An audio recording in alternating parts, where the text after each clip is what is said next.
Hello, hello. This is Sunday Assembly Manchester in full force as always, and we have got a very exciting assembly for you today.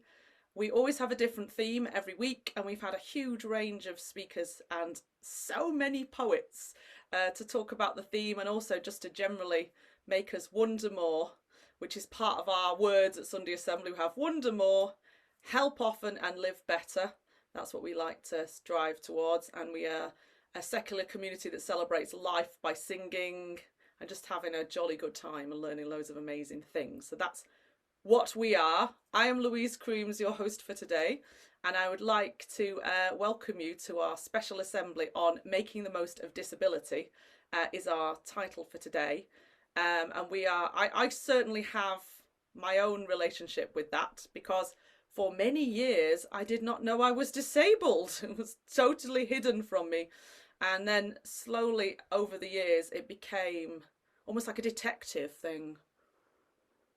Found little clues, and what can often happen, not always, but sometimes, when you have children, that can be suddenly you get this genetic past that you didn't know you had. You went, oh, it's like and you find something out about your child, and then you trace it through all your family members and go, ah, okay, I see where this is going. So I found out only quite recently, only within the last few years or so, that I was affected by quite a few different disabilities. And at first, my experience was it made me really happy at first because I thought, oh, this is great because it explains so much in my life and what, because I had loads of physical problems and emotional problems and all sorts of things. And it explained so much for me. But then I became sad after that. So it was almost like it was very happy and then I became sad. And now I'm somewhere beyond. And all that time I'd never changed. I hadn't changed one little bit. But it was just the way you look at something. So I'm sure that our speaker's going to talk about his journey and how very hilarious he is anyway. So I would like to introduce to you our first person who's going to perform for us. I'm going to add her now. Here she is. It's our poet for today. It's Esther Kosh. Give a massive round of applause. Here she is. Hi everyone. It's lovely to be here today to be a part of this. I've heard of Sunday Assembly before, and I was really excited to be offered the chance to come on. I've got two or three poems for you today. They're relatively new ones. They're all three of them are written during lockdown. So yeah, there's a lockdown theme here, and I think it's great that we're talking about disability. In a society, I think that's still deeply ableist. I don't have a disability, but I have mental health problems, and I think talking about mental health, talking about disabilities, whether they're visual disabilities or disabilities that can't be seen, it's just so important. People really overlook them, and it really impacts on people's quality of life. So yeah, I'm glad to be part of that discussion. The first poem I'm going to read is one that I wrote for a poetry slam, an American poetry slam, and it's about being a woman. A lot of my poems are about being a woman. So it's called "I Know What I'm Worth, but only by way of male adolescent analogies, and I'm done with it. I know what I'm worth, but only by way of male adolescent analogies, and I'm done with it. I feel like a monster truck in a Salford car park derby of pimped Fiestas, grass green Mitsubishis, and your mum's Fiat Punto hatchback. Other girls are popping and yowling, grazing the tarmac like acrylic nails down your shoulder blades, twin exhausts huffing with carbon and cush and abuse, rear spoilers, cobalt blue like the breast of a peahen. I am transcendent. I am a once-in-a-lifetime event. I am Drift Tengoku. I'm not Friday nights or the Sunday afternoon come down, because I never come down. I'm bouncing off your anticipation to California love, Fuji La and Eiffel 65 like a Nemean lion. I'm euphoric to be let out of the Colosseum. But she knows the streets. And she knows how to distribute her Saint-Tropez compactness in those grey Topshop leggings, abdominals sickening, whereas my axle is clicking, and not the satisfying clicking that a BMX makes, but the telltale sign of a dwindling attraction, like a beautiful galleon as it sails through hurricane straits. A ship has no clutch to disconnect me from this place. To disembark with my feelings still intact is the constellation prize of this race. And yeah, that's about not feeling like other women, but you know, what is a normal woman? There's no boxes there. It's I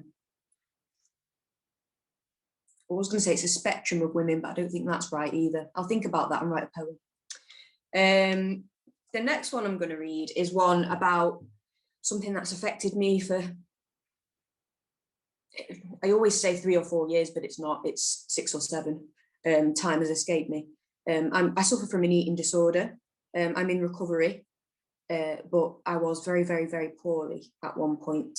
And this short poem is very new because I've only just started writing about recovery. It's a process. It's very hard to write and discourse and to think about recovery at the beginning of recovery because you're just so immersed in that illness. So it's quite an important piece for me. It's very personal. And it's called The Only Spring. Sorry, my cat just came in the room. Oh, and there's me mum. Wave, mum. Now go away. Hi, shush, I'm reading. I live with my mum. So this is called The Only Spring I Have Ever Lived. Every crocus that crashes into February is a triumph of human compassion. In July, every set of eyes that meet my pomegranate thighs where they touch can eat them up. On September mornings, driving high above the ship canal, I notice my city. The chimneys of old like ruby baguettes, and the facets of the new like dragon bloodstone. Heretofore, on protracted November evenings, it frightened me to go home. But it no longer pains me to notice how the sun resembles a Satsuma segment. I don't swallow the twilight like a hefty pill, and I don't guzzle the sky like rhubarb milk. I savor it. Now I bask in every day because every day is an Indian summer. If they offered me that roadside sugarcane elixir now, I'd down it till I'm sucrose, sedimented where I stand. Now everything to hand is in season. And it's quite important that touching on India there, because a few years back, I did go to India and I was still very poorly, so it was very difficult. Obviously, I love Indian food.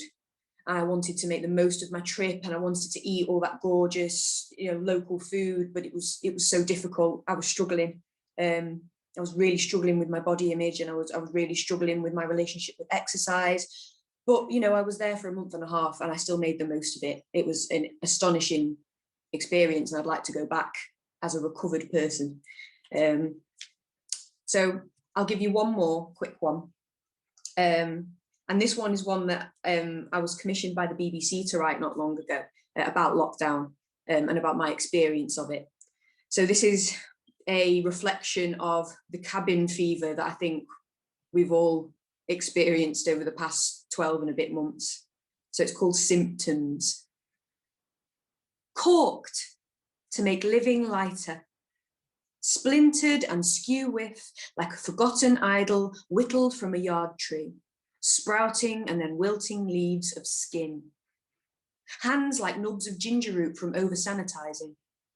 Candle exhibition to the point of pyromania. Predisposition to dubious fashion choices. Long johns, arse zips, and the groundhog hoodie. Tuning into ancient cycles of bone idleness. Spells of follicular depression. Inability to troop my colour according to conversation, an extended hibernation period, and a complexion a shade of gypsum, delirium. How to host a lavish, mystic druzy houseplant halcyon down pillow party. Regular conferences with the cacti. Relapse into prolonged thoughts about a more idyllic place. Atlantis, Asgard, Avalon. A mob of geese flounder around my head at night, and it's just the plumbing. Imagining what it would be like to sublime and suffuse with nature, oblivious to brokenheartedness, adjusted to the brevity of life. Survival. Absorbing tea via osmosis and photosynthesizing filtered sunlight. Preambulating the same course around islands in the shape of soft furnishings. Sniffing unworn jewellery in stressful gold clumps, yeast smelling, savoury. Wearing copper bangles to curtail the effects of inertia. Learning to relish the malted smell of my body on a surplus of supermarket blankets. Learning how to make a house a pharmacy and a consultation room, a boudoir and an atelier. Learning how to get something good from something grotesque, like sucking lobster meat from a claw, or picking DNA from teeth with an awl. Being bound and submerged somewhere offshore, but hearing the muted rush of where sea meets harbour wall. Learning how to use an almanac, plant bulbs and cast runes. A mnemonic that seasons still exist. Garden carouselling in the daylight saving glow like a whirling dervish. Learning that in extraordinary circumstances, a city girl can enjoy a silent and starry night. Thanks for listening, everyone. Esther Kosh, everybody. Wow. Show your love, and please show your love in the chat box, which we've already had a bit of. And when I say a bit of it, the love is streaming in. Kindness, and people very moved by your words, by your poetry, and by the openness of what you're talking about, Esther. So thank you so much for that. Just before you go, we'd love you to put any social media in the chat box so people can keep following where you're going with stuff. And also, I'm just reflecting on a little bit of what you just said about ableism in society, and also bearing in mind that it is Mental Health Awareness Week, which I always think maybe it shouldn't be a week, but maybe a 52-week-long a lifestyle, a lifestyle choice rather than just something we do for a week. But here at Sunday Assembly, we like to live better, and we like to help often. And I just wondered what your opinion was from what you in your life have experienced of what could be better from us in general, or society in general. I know it's a big question, but if you have any thoughts, that would be lovely. Yeah, that's a big question. I'm in danger of going on a rant. Don't rant, just a little taste. Within my small little bubble, and the bubble that exists even before coronavirus, because I didn't get out much. I've experienced from other people, from other members of my society, such acceptance and a willingness to understand, because eating disorders are so complex. It's not what you think an eating, what you think of an eating disorder, and even more. I've learned so much, and there's still parts of eating disorders, which is a huge umbrella that I don't understand and I haven't experienced, and touch wood never will, because it's harrowing. But it's less about what society can do, because I think they're doing the best they can. It's more about what the government can put in place, and the government isn't putting in place.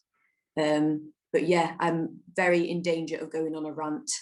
I'm not pleased with the government that we have. But at least Manchester, I feel the vast majority of it is still Labour. So yeah, I would say that I've had a very good experience over the past 12 months from local services, but I'm very, very fortunate. I'm really fortunate. And I've met people who, are still on a waiting list and have been on a waiting list for over 12 months, who've been on a waiting list for 2 years, and it's horrific. It's a lifeline, it's a basic need. So yeah, it's something I'm going to... Zeusy, shush, I'm talking to people. Bless all the way through the poem. Meow, meow. But it just adds character, really, doesn't it? Absolutely. Thank you very much for your thoughts, Esther. I know that it was a big question of me to ask, but I do respect you letting us know your opinion. So thank you for that. This is Esther Kosh, everyone. Please go wild. Thank you so much. Wonderful. Very, very complicated stuff, but thank you to Esther for her wonderful poetry and also for her honest and frank opinion.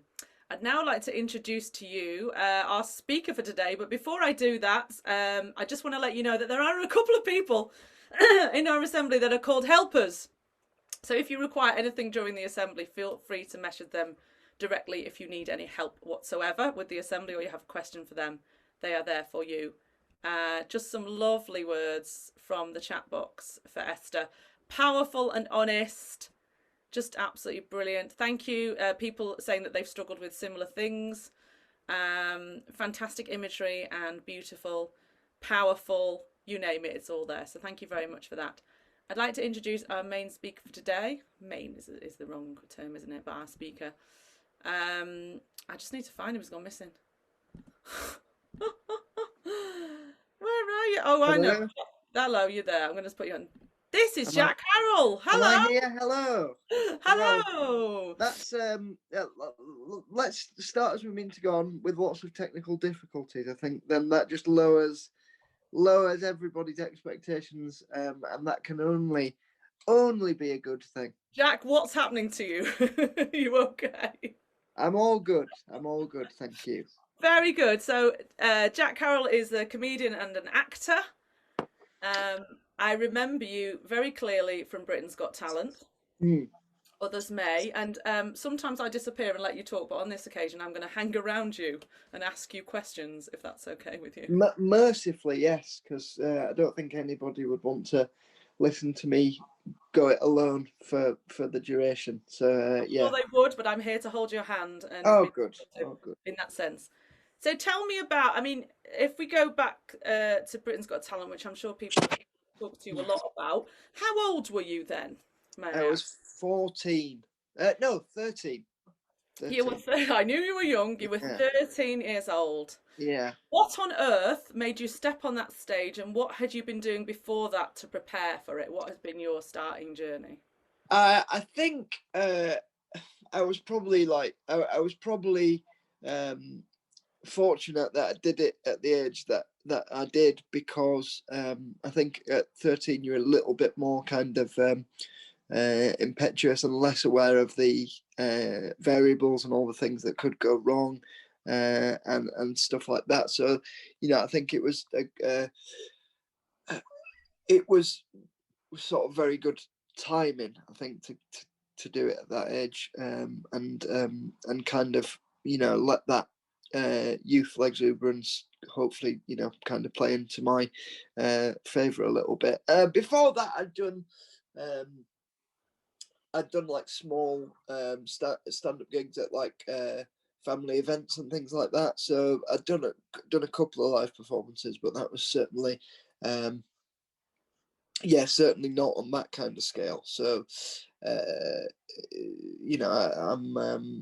I'm grateful that it managed to go okay.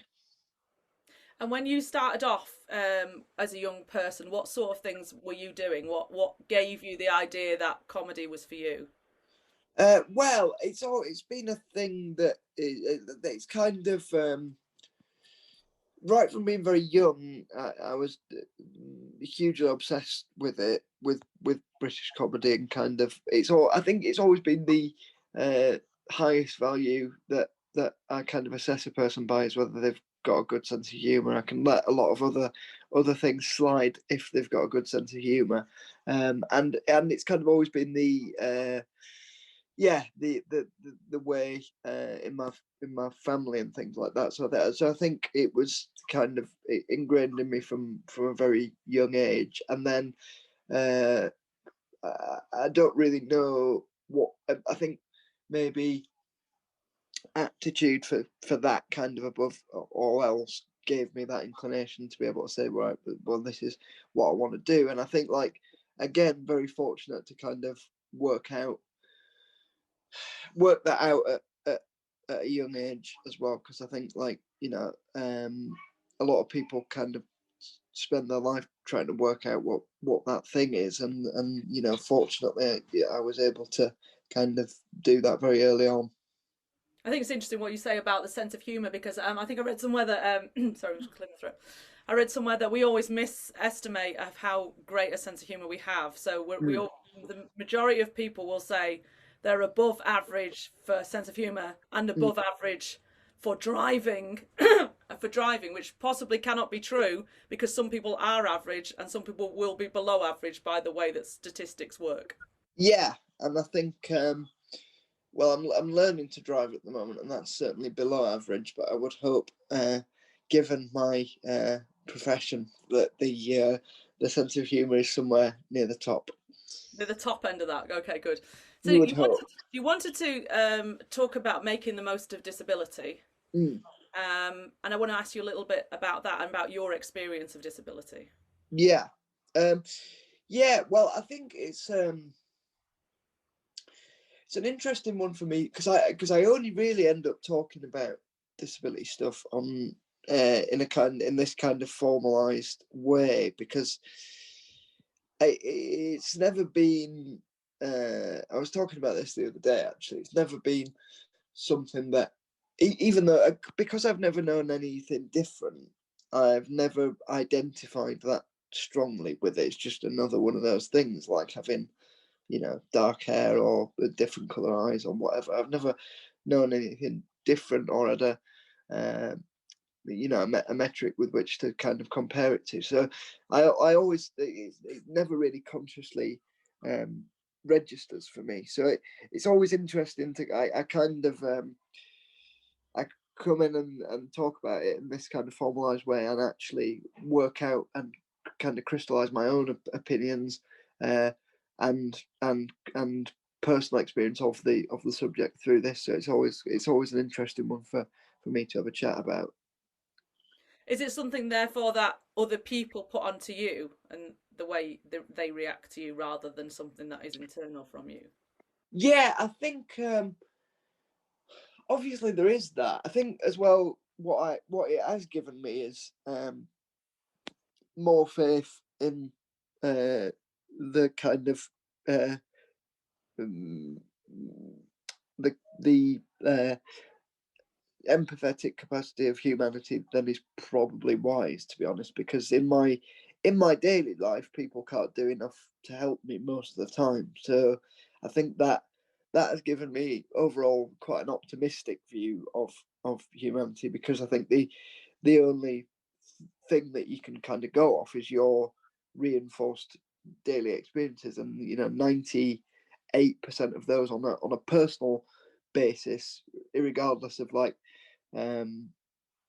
you know, politics and all those other things, is that I think on a one-to-one basis, most people are very helpful and kind and generous towards me. You know, strangers that I don't even know. So that I think is maybe, I don't know whether it's necessarily a good thing to believe that wholeheartedly, and kind of the niceness of us lot, but it's certainly a thing that I think disability is responsible for.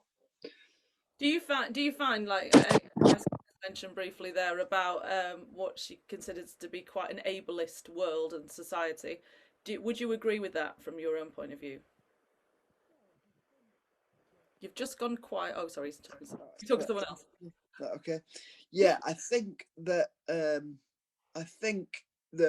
it, again, on the kind of large scale, there are things that I have to deal with that wouldn't necessarily be a problem if there was more forethought put into you know, planning and such like. And yeah, it is it's annoying sometimes, and I'm only in a walk. Can you give me an example, Jack, of what that might be?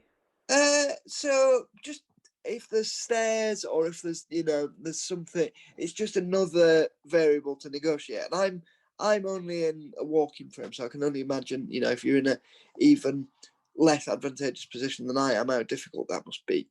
But I think that's on a societal kind of a structural basis, whereas I think on a one-to-one basis, it's not particularly at all, really. I think people are kind of very, very helpful, as I've said. So it's a difficult one, and I think a difficult one to translate. I think because there have been times where, say, I went for my Pip assessment or whatever else. This, you were expecting laughs today, and I'm going to talk about my Pip assessment. So that's lovely for you. That'll cheer you all up, I'm sure. Get onto the laughs in a minute. Don't worry.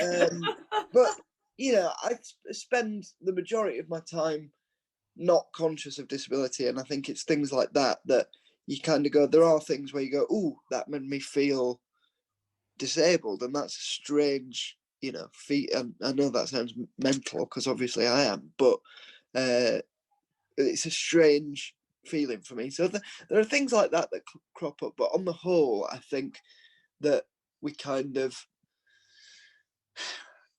maybe I'm just fortunate, but I think ultimately that you can only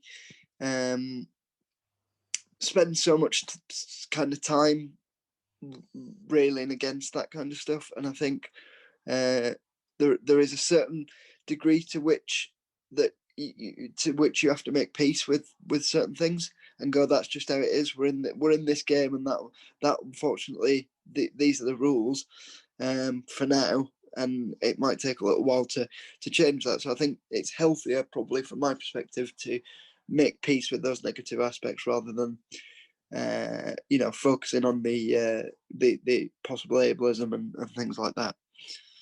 Yeah, absolutely. I mean, I can understand where you're coming from. As I explained earlier, I didn't know that I was disabled. It wasn't a lifelong knowledge that I had, and then I was happy to find out that I was, because all I wanted to do was to be the same as everybody else. But I didn't know why I wouldn't be. And then when I found out that I was different, that made me happy at first, but then made me sad because I felt disabled, and then that made me sad, and then that made me happy. So again, I can completely understand how suddenly your image of something changes when it's just you've been used to who you are, and that changes.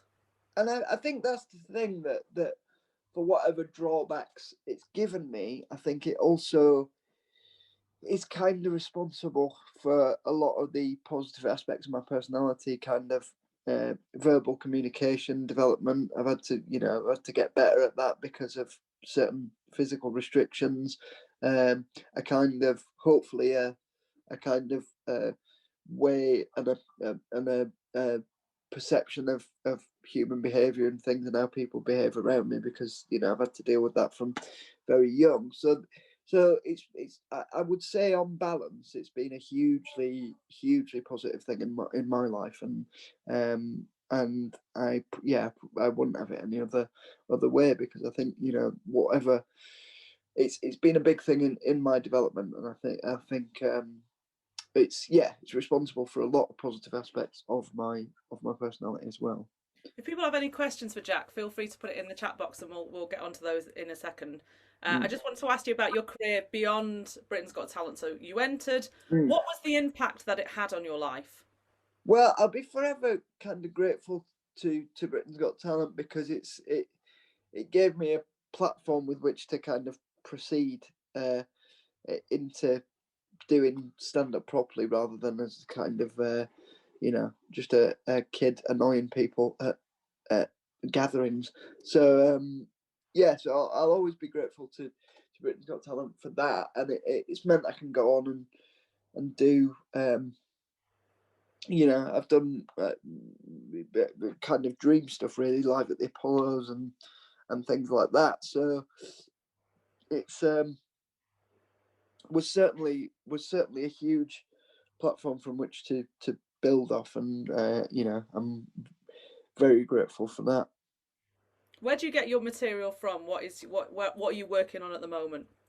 That's always a tough question. One of my favourite quotes is from Leonard Cohen. He said, "If I knew where the good songs came from, I'd go there more often." And I think that's how writing jokes works to a degree as well.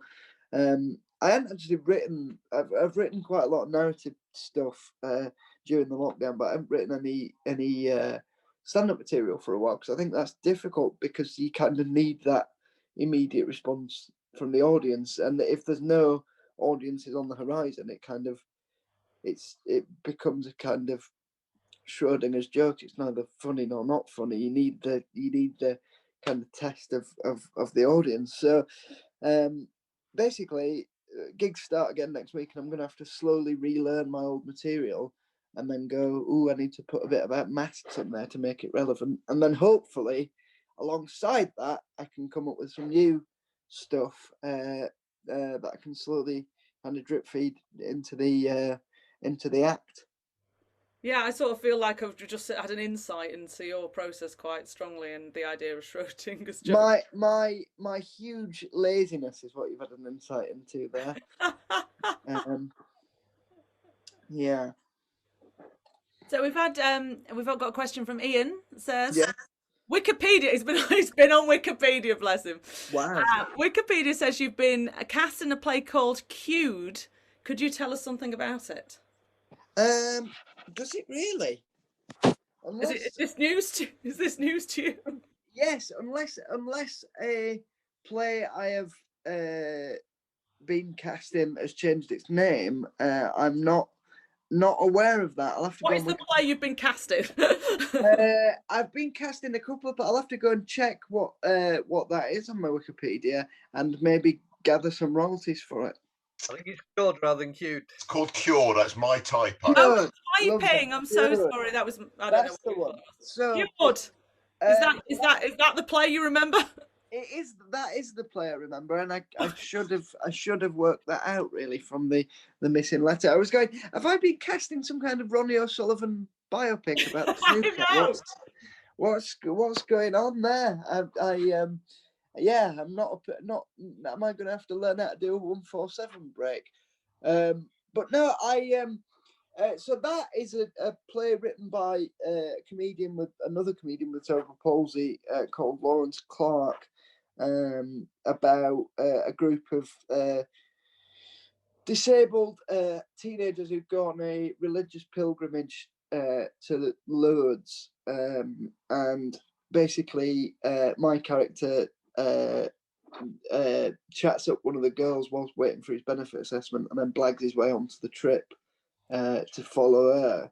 So I don't know. Hopefully, we're hoping to stage it in Liverpool sometime this year, if not next year. And yeah, it's very good. I'm playing a slightly annoying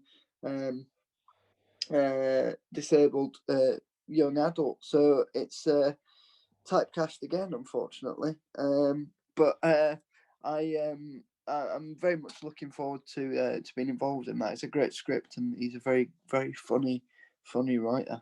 What do you want to do in future, Jack? What's your ambitions? Well, I've been writing a lot of narrative stuff over the lockdown, scripts and such, and I think that's where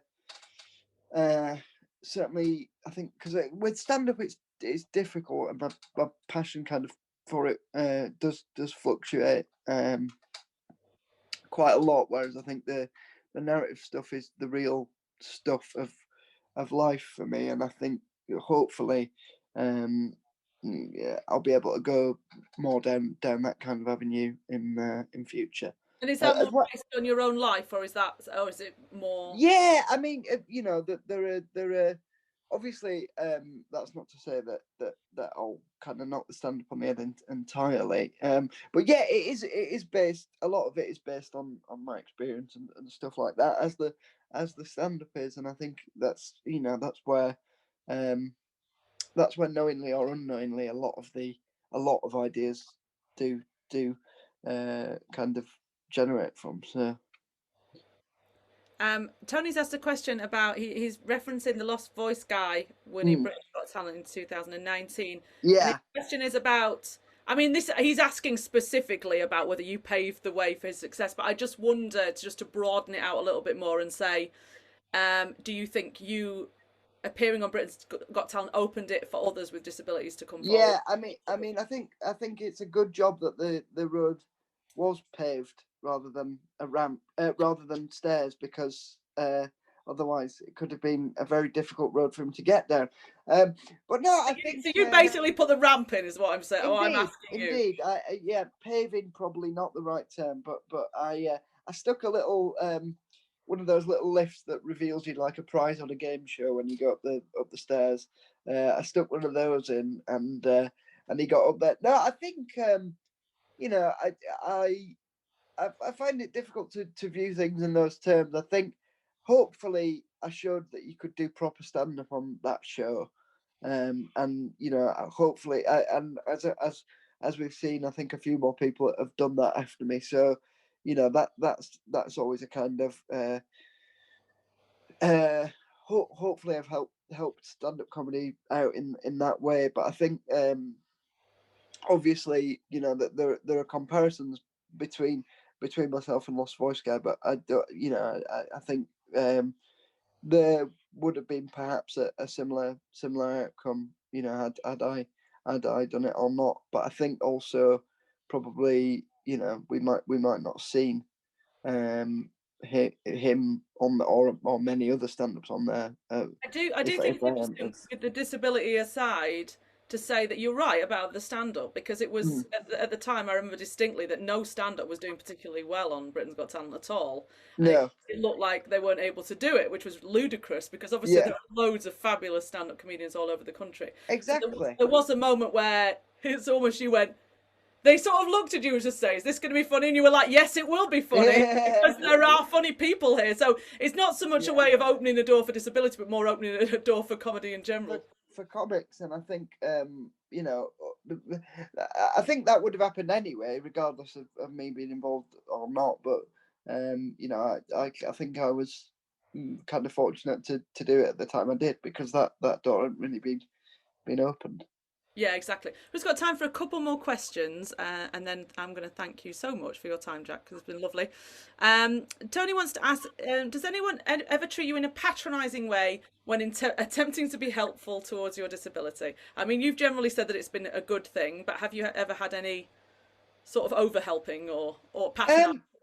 I never think that's a kind of great transgression, really. I think that's people just trying to do the best they know how to do to help you. And I think, like, you've got to leave a little bit of leeway for that.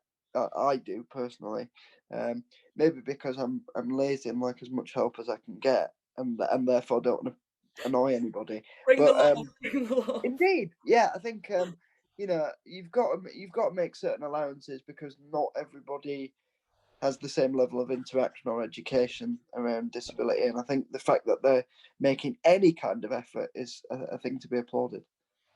Yeah, and when we're talking about making the most out of disability, some people in the chat box have mentioned their own disability. We've got Pip Assessments being mentioned. So many people are like, you thought that was the worst bit of your act. Turns out that everyone's on board. Well, they don't know about that. Esther, if I've created a mutiny, then that's a wonderful thing of a Sunday morning. Yeah, I think that might have happened. Yeah, Pip Assessments.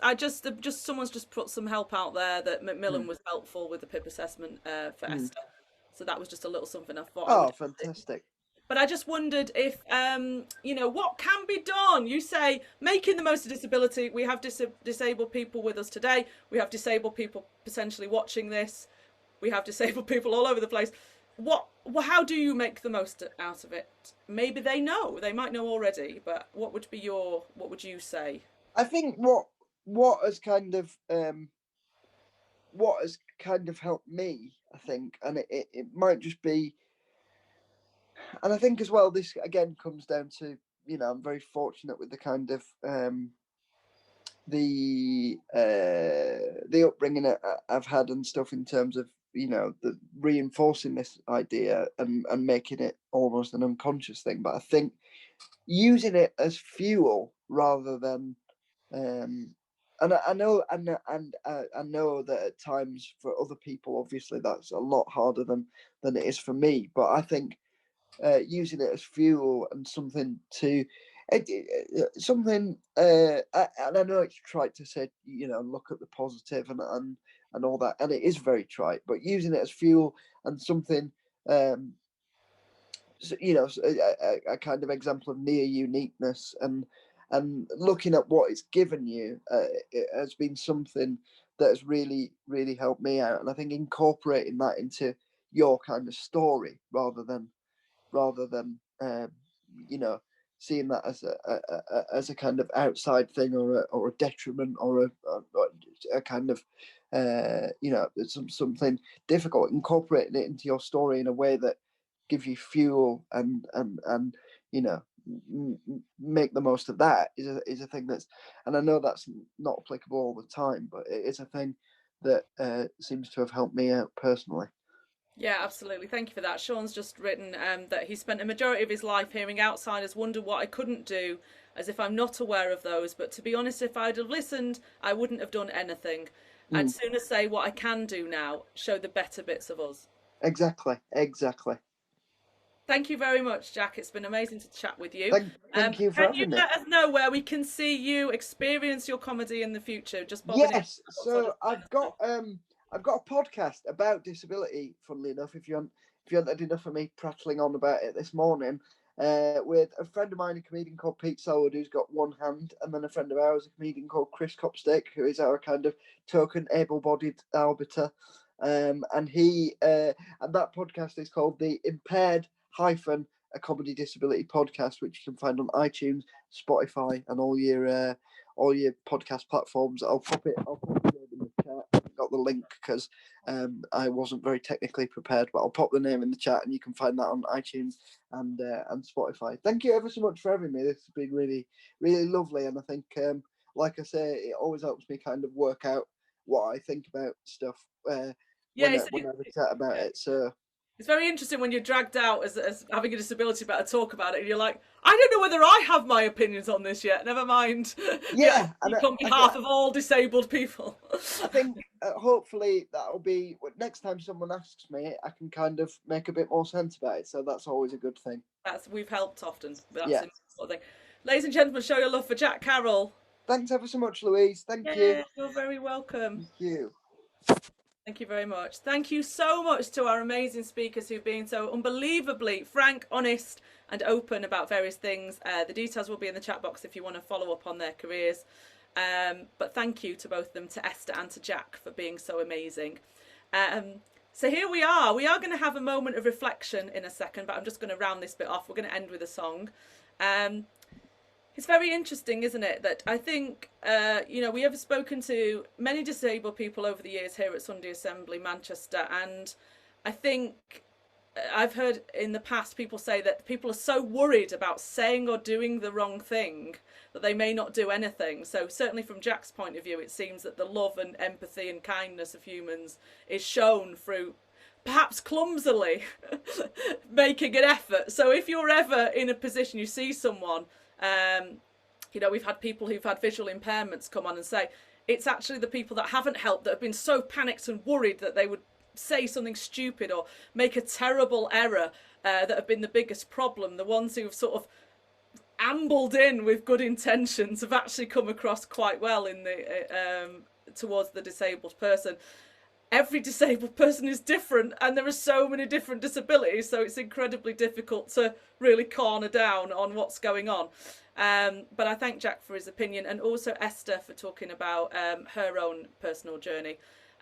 From my path, the path of disability is a very complicated one. Sometimes it's the greatest thing in the world, and sometimes it is the most awful thing in the world.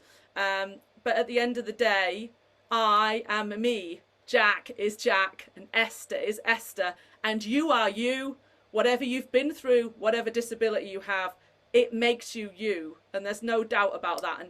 And in a way, when I see my children who are disabled as well, how can I hate something that has brought me them, that has brought me who I am, who they are? It's impossible to do that. So actually being disabled in some ways is kind of rather fabulous, because it does bring these amazing people, personalities, whatever you've been through. And the same with you, whatever you've been through makes you. And that's the way it is. Let us be celebrating of that. So thank you very much. I'm going to say goodbye to YouTube right now. We're